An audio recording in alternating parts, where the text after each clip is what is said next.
Hello friends, welcome back to my channel the English teacher. मैं हूं अमनदीप, आपकी English teacher, और मैं आपके लिए लेके आई हूं एक और वीडियो जिसमें आपके लिए है ढेर सारी इन्फॉर्मेशन, थोड़ा सा फन, थोड़े से क्वेश्चंस और आपके पिछले क्वेश्चंस के आंसर्स भी। तो सबसे पहले चलते हैं अपने आंसर्स की तरफ, जो मैंने आपको कल 5 क्वेश्चंस दिए थे। आई होप आपने उनके आंसर्स ढूंढ लिए होंगे, और अगर आपको नहीं भी मिले तो कोई बात नहीं, मैं हूँ ना, मैं बताऊँगी आपको उनके सभी आंसर्स। तो बढ़ते हैं हमारे आंसर्स की तरफ। यस फ्रेंड्स, तो आपका कल का फर्स्ट क्वेश्चन था when the door is open then what. आपका आंसर था एंटर, ENTER। जब दरवाज़ा खुलेगा तो आप अंदर ही जाओगे, ठीक है।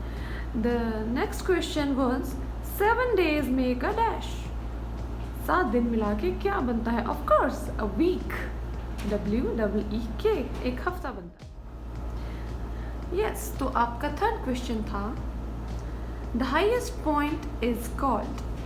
highest point को क्या बोलते हैं? Of course TOP, टॉप बोलते हैं। आपका फोर्थ क्वेश्चन था Neither solid nor liquid, who am I।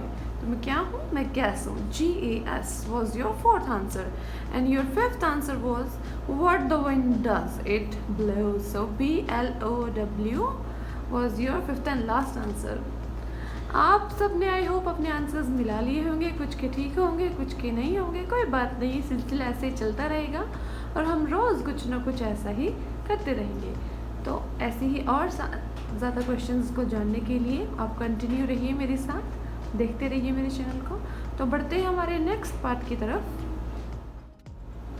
Yes friends, तो हमारा आज का टॉपिक है, आज हम अपने चैनल पर इंट्रोड्यूस करने वाले हैं the topic aisles. What is आइल्स?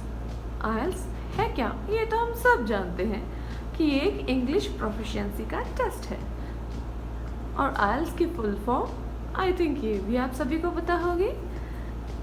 क्या है आइल्स की full form? International English language testing system.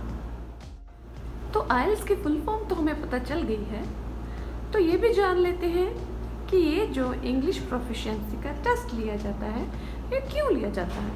ये लिया जाता है हमारा लेवल ऑफ इंग्लिश चेक करने के लिए। आइल्स में जैसे कि आप सब जानते हैं कि हमें स्कोर्स मिलते हैं, मीन्स बैंड्स मिलते हैं, और उन बैंड से ही हमें पता चलता है कि हमारा लेवल आइल्स में, हमारा लेवल इंग्लिश की प्रोफिशिएंसी में, मतलब हमें इंग्लिश की कितनी नॉलेज है, उसमें हमारा लेवल कितना है। तो आइल्स जो होती है वो आगे 2 पार्ट्स में डिवाइड होती है, मतलब ये टेस्ट जो होता है वो 2 तरीके का होता है, एकेडमिक एंड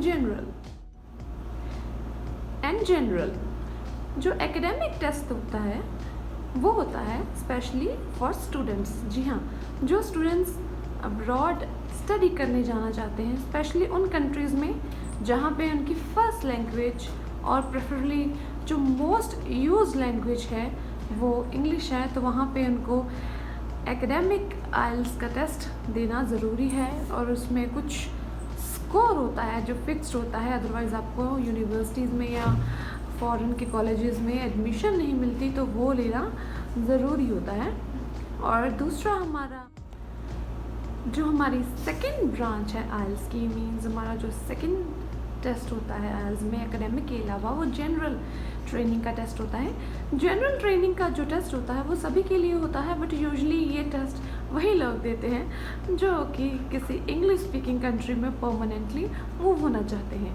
जनरल ट्रेनिंग का टेस्ट जो होता है वो ऑलमोस्ट सेम होता है एकेडमिक के टेस्ट से, बस इसमें इतना फ़र्क होता है कि इसमें जो इसका रीडिंग और राइटिंग पोर्शन होता है वो एज़ कम्पेयर टू एकेडमिक थोड़ा इजी होता है, अदरवाइज़ जो लिसनिंग का और स्पीकिंग का जो टेस्ट होता है वो दोनों का सेम ही लेवल का होता है। तो पहले बात करते हैं एकेडमिक ट्रेनिंग की, जिसमें कि मोस्ट ऑफ द स्टूडेंट्स जो होते हैं हमारे आफ्टर +2 और आफ्टर ग्रेजुएशन इसमें अपीयर होते हैं, मतलब ये टेस्ट क्लियर करते हैं, ये एग्ज़ाम देते हैं, और इसमें अच्छे खासे स्कोर्स लेके जो है वो अपना किसी फॉरेन कंट्री में जाने का, वहाँ पे स्टडी करने का जो ड्रीम है उसको कंप्लीट करते हैं।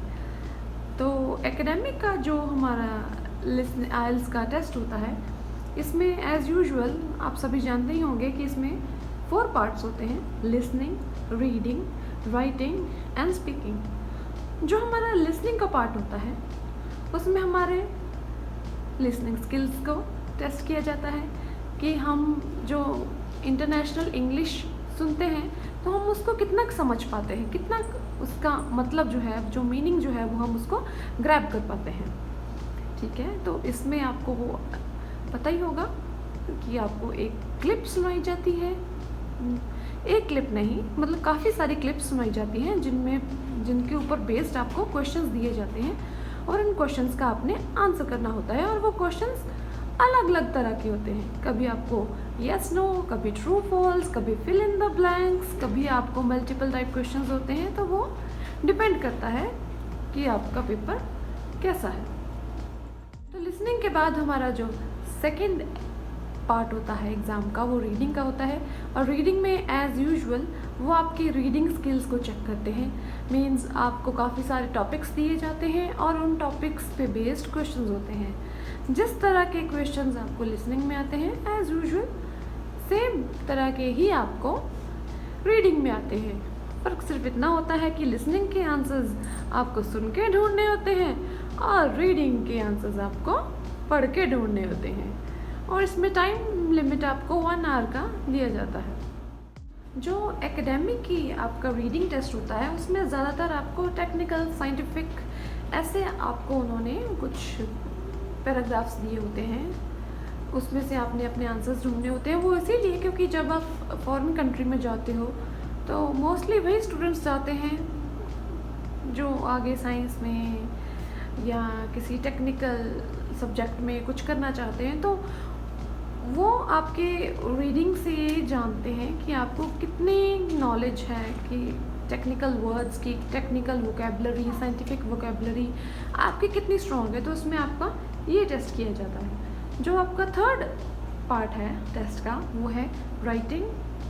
तो राइटिंग में आपको पता ही है कि आपको 2 टास्क मिलते हैं। फर्स्ट टास्क जो होता है वो आपने किसी भी ग्राफ को, किसी भी चार्ट को आपने डिस्क्राइब करना होता है। जी हाँ, जो फर्स्ट क्वेश्चन होता है उसमें या तो आपको कोई चार्ट या कोई ग्राफ जिसको आपको एक्सप्लेन करना होता है कि आप इससे क्या समझ पा रहे हो।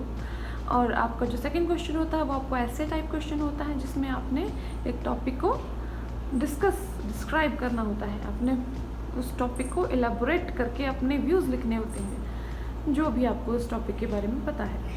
ठीक है, last but not the least जो हमारा मोस्ट इम्पॉर्टेंट पार्ट होता है वो होता है स्पीकिंग का। क्योंकि बाकी के जो 3 एग्ज़ाम्स होते हैं वो तो इकट्ठे हो जाते हैं कई बार, लेकिन जो स्पीकिंग का एग्ज़ाम होता है वो अलग से होता है। वो आपको डेट मिलती है, आपको कौन सी डेट को कहाँ पे जाना होता है टेस्ट देने के लिए। So it depends upon your city and usually hotels में ही आपको बुलाते हैं एक अलग से रूम में बिठा के 1 to 1 आपका जो होता है वो स्पीकिंग का टेस्ट होता है।